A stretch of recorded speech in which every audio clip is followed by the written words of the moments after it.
So, thank you to all three of you. I think it's fair to say that all three of you have told us some things today that probably make everyone here feel uncomfortable. And I don't have to go back over them, but it's for that very reason that we have to pay more attention than ever.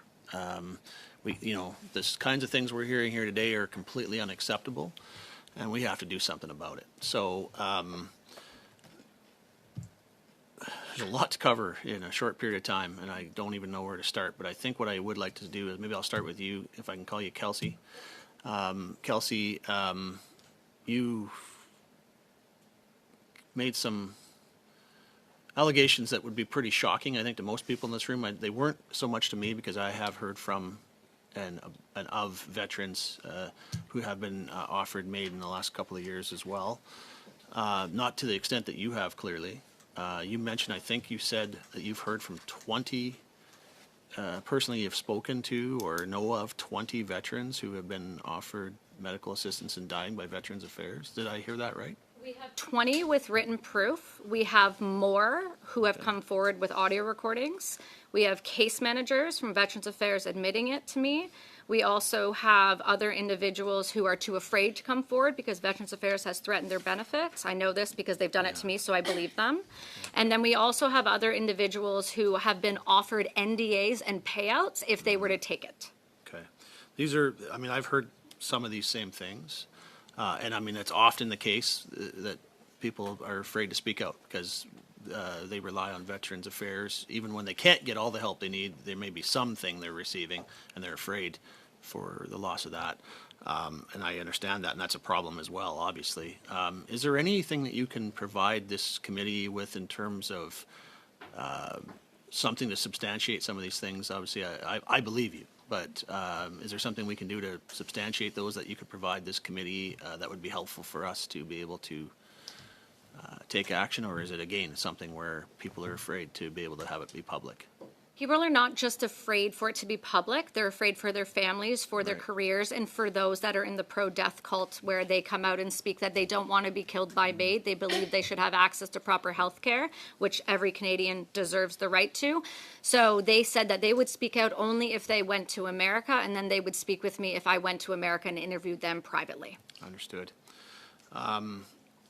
It's in line with some of the things we heard from Mr. Fines as well, where his family was targeted, right? And that's what happens, unfortunately. Before I move to another but related topic, Christine, if I can, obviously with yourself having come out and had the courage to share your experience that you had with having been offered by a couple of different individuals at Veterans Affairs medical assistance in dying when you were actually seeking help in living. I'm sure that because you're publicly known because of that by other veterans.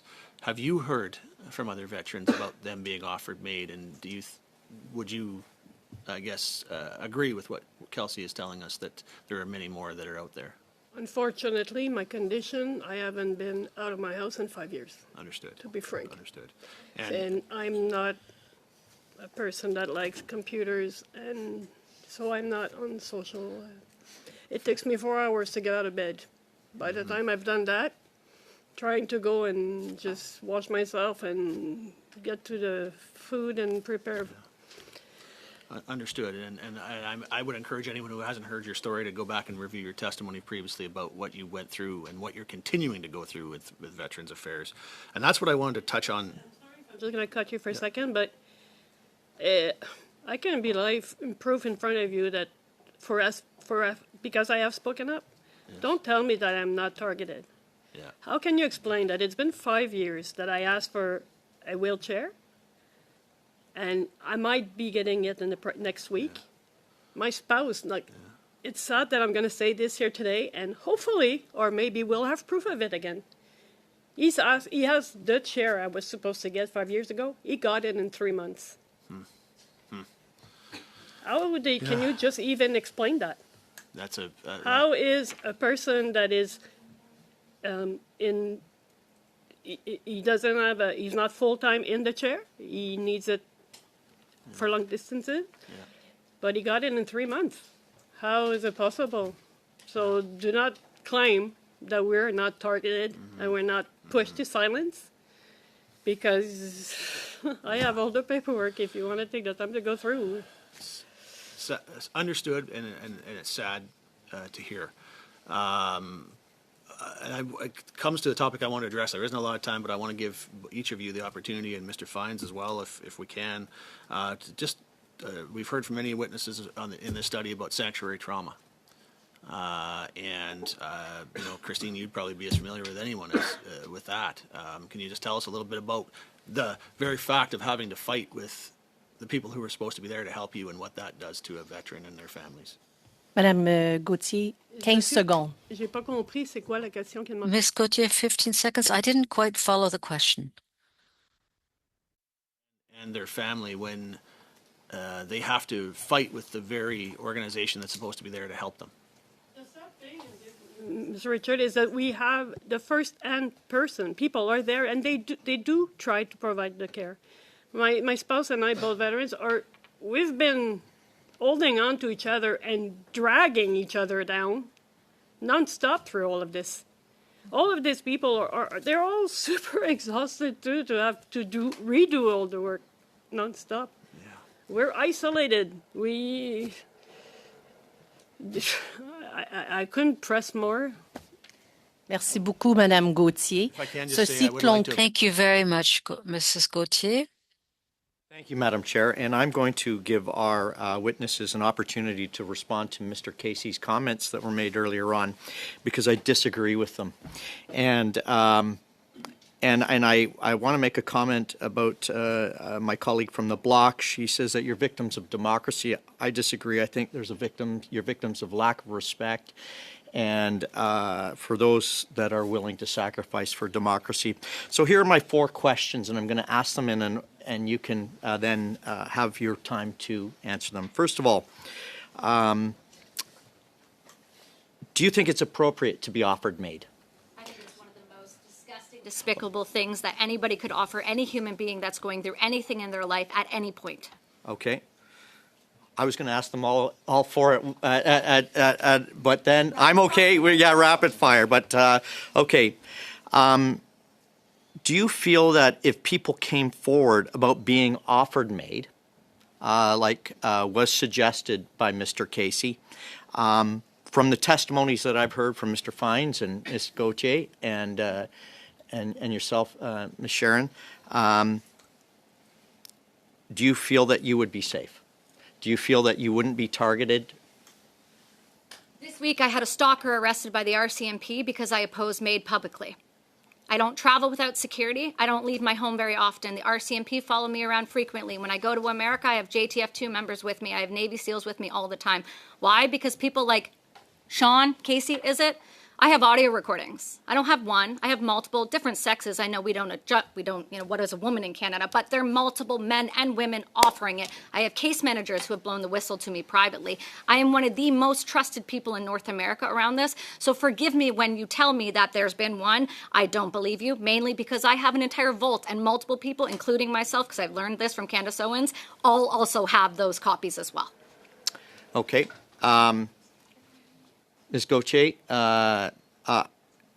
this question is going to be related to you, and I'm disappointed. 2023, I remember the comments about the suitcase. Unfortunately, the screenshot here right now isn't that, but it's a carry-on suitcase that's overflowing with files that have not been dealt with. Okay. Now, has your caseworker been dealing with you in person? Because I want to know, when they offered you MAiD, did they do it by phone? Did they do it by email? Did they actually sit in front of? He called me to make a routine call, and I told him, again, I will repeat it, I really can't deal with this anymore. What's going on? Why can't it be, why are we not, is it not being resolved? I can't do it anymore. Deal with it. And he said, if you really can't deal with it anymore, you have the right to die. So take it as you want. Did he tell me I'm writing a prescription? No. But to answer your question, if you want paper trail of it, Mr. Casey, When we asked for the documents, I have reported it to the doctors that are treating me at St. Anne's. There is one letter in here from the psychiatrist when he writes in that I have spoken to him about that case manager, and his name is in it. The doctor, if he doesn't write the comments of our discussion, it's not me not writing it. I denounced it. I declared it. And then my other doctor taking care of me, they called that VAC saying that I did not want him to call me anymore. So if we can put a hand on these documents that we've asked, well, from the date that he had the interdiction to contact me, you're going to have the date when it happened. Thank you. And I've only got a minute left. So, Ms. Sharon, you said that you have records of people that have come forward. Has it been the same? Has it been emails? Has it been phone calls? Things that people can't trace? And do you think there should be consequences for those that offer MAiD that shouldn't be offering MAiD? They should be put in prison for murder. You're counseling suicide. You're offering a carrot to somebody who we now know 46% of is already thinking of killing themselves. I went through a decade and a half of wanting to kill myself because of the 11 different drugs, told I would never work again, I would never be a productive part of society. I was broken, I was damaged, and it would have been easier if I died. So forgive me when the Liberals have a hard time understanding that people come to somebody and actually trust them more than they trust their Veterans Affairs case manager, because you change our case manager every other week. The new guy I have can't even pronounce his name. Thank you very much, Mrs. Sharon.